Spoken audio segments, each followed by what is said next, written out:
இருக்கிற திமுக அரசு வந்து நலத்திட்ட உதவிகள் வந்து 666 கோடிக்கு பண்ணியிருக்கதா வந்து புதுக்கோட்டை மாவட்டத்தில் நடந்த ஒரு மீட்டிங்ல வந்து ஸ்டாலின் அவர்கள் பேசியிருக்காரு. முதல்வர் பேசி அதை பத்தி எப்படி மேடம் பாக்குறீங்க? உங்க சாதுரியம் எதுல இருக்கணும்?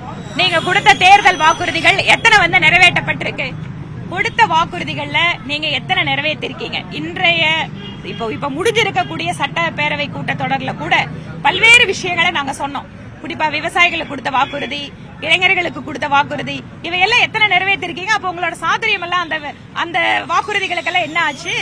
ரெண்டாவது, மத்திய அரசு நிதி கொடுக்கல அப்படின்னு சொன்னா வெள்ள பாதிப்புகள், இந்த மாதிரி புயல் பாதிப்புகள் வருகின்ற பொழுது அதற்குன்னு அசஸ் பண்றதுக்கு சென்ட்ரல் கவர்மெண்ட்ல ஒரு சிஸ்டம் இருக்கு. அதிகாரிகள் வராங்க, இவங்க டாக்குமெண்ட் கொடுக்கணும்.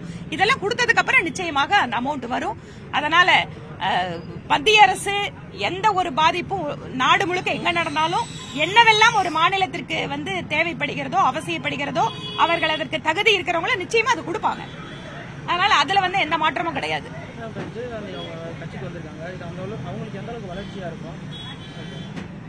இந்த கட்சி தமிழகத்தில் வளர்வதற்கு இந்த கட்சியில் வந்து இணைகின்ற ஒவ்வொருவரும் பங்களிக்கிறார்கள்.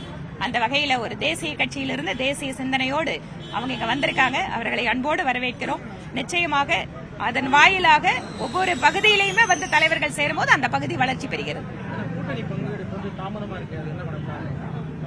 கூட்டணி பொறுத்த வரைக்கும் அகில இந்திய தலைமை நேரடியா கூட்டணி பேச்சுவார்த்தைகள் இந்த விஷயத்தை பார்த்துட்டு இருக்காங்க. சீக்கிரமா ஒரு நல்ல முடிவுகள் வரும்.